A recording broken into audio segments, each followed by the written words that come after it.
back to this lecture series on deep learning. In this lecture, we will briefly discuss about convolution variants in that what is tried convolution, tiled convolution, transposed and dilated convolutions. First, we should know why we should go for this convolution variance or how it will be helpful for CNN, this convolution variance.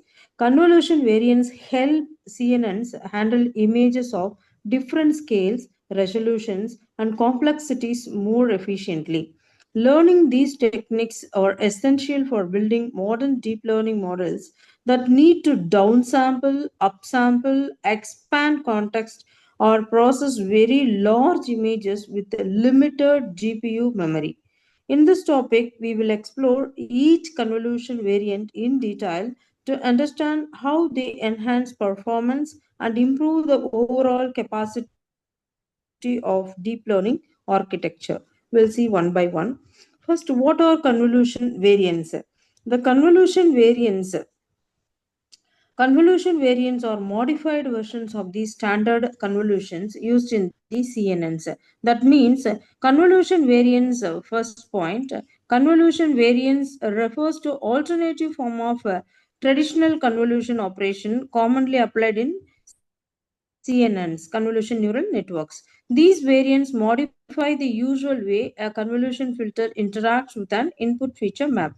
By adjusting the movement, spacing, or structure of the filter, convolution variants allow CNNs to operate more flexibly and efficiently across different tasks such as classification, detection, segmentation, and image generation. Next, they change how filters move, expand, sample, or upsample feature maps. Unlike standard convolutions that slide a filter one pixel at a time, convolution variants control the behavior of the filter in different ways. Some variants change the stride to skip positions, others expand the filter using the dilation to cover a wide region, while some perform upsampling through transposed convolution. By modifying the movement or arrangement of the kernel, these operations adopt the convolution process to better suit specific feature extraction requirements in deep networks. Next point is the variants help in CNNs are it extracts a richer and multiple scale pattern, and convolution variants enable CNNs to detect features at multiple scales. Next, from fine detail to larger global structure. This for this global structure, how it is being divided and how we are going to filter it out. This will be seeing in the forthcoming slides. And dilated convolutions, for example, help capture long range dependencies without increasing the number of parameters, while tiled or multi stride approaches allow a network to process both small and large patterns effectively. This multi scale capability significantly improves performance in problems requiring context aware understanding, such as segmentation or scene recognition. Next, it will reduce the computation when needed. This will reduce the computation when need. Some convolution variants are designed specifically to reduce computational cost. Stride convolutions accomplish downsampling directly with the convolution operation, eliminating the need for additional pooling layers. This reduction in feature map size decreases memory usage and speeds up training and inference. Such efficiency is crucial in real-time applications, mobile deployment, and large-scale deep learning systems. And this will increase the receptive field without increasing the parameters. Variants like dilated convolutions expand the receptive field by inserting gap within the filter, allowing the kernel to cover a much larger area of input image. Importantly, this expansion does not increase the number of parameters or computational load significantly. As a result, the network can understand broader spatial relationship and contextual information, which is essential in tasks such as semantic segmentation and object detection. And it generates the high higher resolution outputs. How means some convolution variants, especially transposed or fractionally stride convolutions, are used to increase the spatial resolutions of feature maps. These operations perform learnable upsampling, enabling the network to reconstruct detailed high resolution outputs from low resolution inputs. This property is widely used in generative models, decoders, and image restoration systems such as super resolution networks and auto encoders.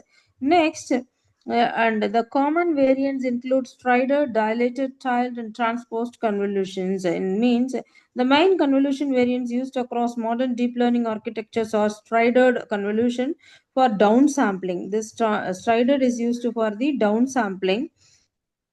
Tilated convolution for expanding the receptive field, tiled convolution for structured or repetitive kernel behavior, and transposed convolution for upsampling, the reverse process.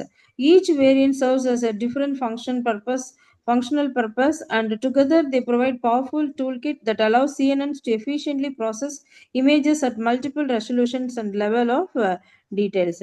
Next, why these variants are important. The key benefits are we should know why these variants are important. It will control the image or features. First point, feature or resolution. The convolution variants allows network to adjust the spatial resolutions of feature maps directly within the convolution operations. And using techniques like stride convolution for downsampling or transpose convolution for upsampling, what will happen means CNNs can control how much spatial details are preserved or expanded.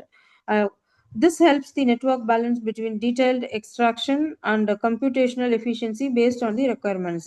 Next point is capture both fine and large scale parameter. Different convolution variants enable CNNs to learn features at various scales. Next, it will reduce the number of parameters. Certain convolution variants, especially dilated convolutions, allow networks to cover larger area of output with the input without increasing the number of kernel parameters. So instead of using larger filter, dilation expands the spacing within the kernel, giving the same effect at no extra parameter cost. This makes the model lighter and more efficient while maintaining the strong representational model abilities. Next, it improves the computational speed by reducing the size of maps through strided convolutions or avoiding unnecessary pooling layers. Convolution variants can significantly improve computational speed, and it will enable the encoder and decoder architecture. Variants like strided and transposed convolutions play a key role in encoder and decoder networks. Strided convolutions compress the input into compact representations during encoding, while transposed convolutions reconstruct high resolution outputs during decoding. Next, it is used in the it is mainly used in the image classification. Convolution variants helps classification network extracts features at multiple scales, making them more robust to variant in shape, size, and texture. And the strider convolutions efficiently reduce the resolution while preserving key information, enabling deeper architecture like a ResNet or efficient net to learn this feature hierarchies. Next, it is used in the object detection, especially YOLO and SST. Object detection models rely heavily on multiple scale features extraction at locates to operate different sizes. Next, it is also used in the image segmentation, especially UNet and DeepNet. Segmentation networks require precise pixel level predictions, making convolution variant essential. And it is also used in the speech and audio networks. Next, it is also used in the generative models like GANs and diffusion networks. Next, we should learn about what are the classification. First classification, strided convolution. So you know that the strided convolution, this we have seen it previously. Strided convolution is a variation of the standard convolution. Standard filter we are using where a filter moves from more than a one pixel at a time across the input, more than one pixel across the input image. By increasing the stride value, the convolution operation automatically reduces the size of the output feature, which decreases the computation and acts like a built-in downsampling step. This makes it useful when the network needs to compress spatial information early to reduce processing cost. how it will work. And this will work. The stride defines the step size of the mainly it will decides the step size of the kernel during convolution. When the stride is set to 2, the kernel jumps to 2 pixels horizontally and vertically for each move, skipping intermediate positions. As a result, fewer positions are evaluated, leading to a smaller output feature map. This simple modification changes how densely the filter samples and the input and significantly affects the feature map resolution. And the main applications, so this is the example. Stride 2 have taken stride 2. 2 steps it will move. So this is the first step. If I am taking the filter over here, and next it will be moving 2 steps ahead. After 2 steps it will go. So this represents the stride. And here if it is coming down also, it has to leave 2 steps, then it will be moving. So one more time I'll explain. So here this is the filter 3 cross 3, and if I'm using the stride 2 operation, it will be moving to 2 steps. After 2 steps it will be moving again. The down, if it is coming 2 steps moving. So the main applications of the strided convolutions are, it is commonly used in CNN architectures like ResNet and VGG to perform downsampling without relying on max pooling. In object detection networks such as OLO or SST, it helps to reduce. It will be helping to reduce spatial dimensions while preserving important features. Because of its efficiency, strided convolution is useful in any model that requires fast and effective feature extraction with lower computational cost. The next type is the dilated or Otrus convolution. So first, we should know dilated means also called Otrus convolution. The another name is it is a variation of convolution where gaps are inserted inside the kernel. These gaps allow the filter to cover much larger area without increasing the number of parameters. Because the receptive field expands, the network can capture long-range spatial context, enabling to understand larger structures in image while still operating efficiently. And how it will works. The dilation rate determines how much spacing is inserted between kernel elements. For example, dilation rate, if I am using dilation rate is equal to 2, the rate of 2 spaces, the kernel value, so that they look at pictures far apart, causing the filter to stretch across a wider region. By doing this, dilated convolution extract both fine details and broad global information, making it useful when the model needs a balanced view of local and distant parameters. So this is the example. Here I have marked it as the dilated value is 1. Next, see here the gap is being filled. 2, 2, 2. After 2 it will be filling up. And see here, if I am taking 3, so 1 and 1, 2, 3. So it will be moving like this. So the applications of this dilated convolutions are, it is widely used in semantic segmentation architecture such as deep lab, where capturing wider context is essential for identifying objects boundaries. It is also a key component of WaveNet, helping the model analyze long audio sequences without excessive computation. Overall, dilated convolution is valuable in tasks that benefits from a larger receptive field and broader contextual understanding. Next, tiled convolution. This tiled convolution is a technique where large image is divided into small. For example, if I have the image like this, so I can tiles, the house we are using tiles, small portions I'll be using it, and the another end I'm going to join it finally after doing all the process.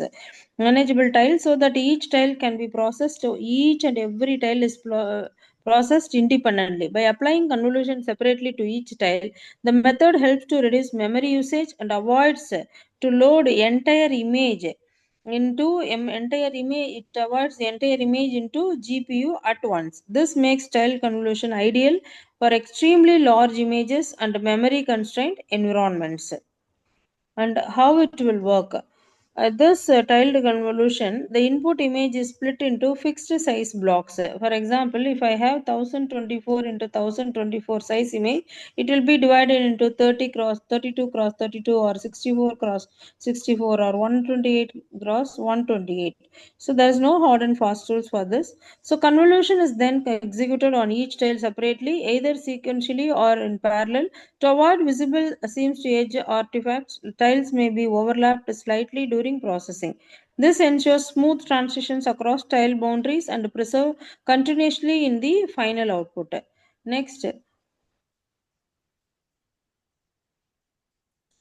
so in this way, we are going to use it, and the applications are tiled convolution is widely used in involving the large scale images like a satellite or AR, such as satellite imagery or medical MRI scans or high resolution aerial maps, where full size processing would exceed the CPU limits. It also enables efficient execution on low memory devices like embedded boards and memory mobile processors. Additionally, hardware accelerators and distributed systems benefit from the tiled processing because tiles can be handled in parallel to speed up the operation. Parallelly, we are going to operate it.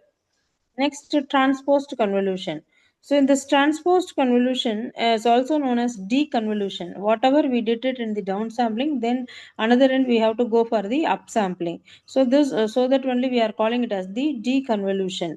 So, it's a learnable. It performs upsampling, and it is learnable upsampling technique used to increase spatial resolutions of feature maps. Unlike standard convolution, which compress information, transposed convolution performs the reverse operation by expanding the feature maps back to a larger size. This makes it an essential tool for models that need to reconstruct detailed images or produce high resolution outputs from compact features. Next, how it will work. The transposed convolution process begins by inserting zeros between the existing pixels of the feature map, effectively spreading the data apart. A convolution filter is then applied over this expanded grid to fill in the gaps with learned values. As the filter slides over the zero padded positions, it generates a larger output features, achieving upsampling in a structured, learnable way rather than simple interpolation. Next, the applications are so this is the operation. What I have said, the small pieces will be joining together, so that we can call it as the deconvolution. Here, so 2 cross 2, again I am adding 2 cross 2, another 2 cross 2 added, and similarly it will be extending to the original image. So the applications of the transposed convolutions are, it is commonly used in the generative models, GAN models, such as GANs, where network must create full resolution images from low dimensional latent vectors. It is also crucial in unit, particularly in the decoder, where feature maps must be upsampled to match the original image size for precise segmentation. Additionally, tasks like image super resolution and autoencoder reconstruction rely on transposed convolution to enhance, rebuild, or upscale image effectively. So, before going into the conclusion, I wanted to say one best example for this the convolution variance. So, what is the example I'm going to take it? If I'm going to take it as a image is like a big bedspread, because bed sheet, this analogy I'm going to explain with this example with the bed sheet analogy. So this may be the input, this big image is the input image. What is this input image? So let me take the size of this image is 1024 into 1024, is like a big bed sheet. So I'm going to consider this as this image, input image, as a big bed sheet that cannot be handled all at once because GPUs. So the entire image I cannot be going into the fit into the computer because GPU size is very small, maybe a very small. So in this case, I am going to use the convolution filter. A small cutting, I am going to take it as a small pieces that I can call it a small cutting tool. I am going to use it. The convolution kernel. So for this, I am going to use the 3 cross 3 or 9 cross 9 like that. acts like a small rectangular cutter. We can place the cutter on the bed sheet, cut a small region, process it, and move forward. Next variant is the stride. How far you move the cutting tool? Stride. I have to move from this side and I have to bring the down also. Stride determines how much you slide your cutter before cutting the next piece. Stride one means what? Slowly it will be moving. Stride one means slowly it will be moving. Stride two, jump more or fewer cuts, several memory. So two places it will be moving. Correct. It saves the memory. This reduces the output size, helping to manage the this stride operation, manage the gpu, manage the cpu gpu space. Next, dilation. If you are using, I'm going to stretch the cutter. Dilation spreads the cutter's teeth apart so that it can cut larger areas without increasing the cutter size.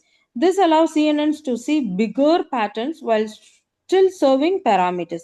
Next, tiling. This tiling, it is cutting the bedsheet into big squares. Big squares. I'm going to cut into. Then I'm going to rejoin. So big size I'm going to cut into, say for example, 64 into 64. Each tile is processed. So each and every bigger tile is processed separately. It reduces the GPU load and reduces the GPU load and enables the parallelism. Deep learning frameworks internally use tiling when handling large images. And the third type is the transposed convolution. Stitching the what I did it small pieces I have cut, and then it will be stitching the small cloth pieces back together. When you want to upsample or enlarge a feature map, it is like stitching small pieces of cloth back together to make bigger bedsheet. This is used in GANs, UNIT, and super resolution models.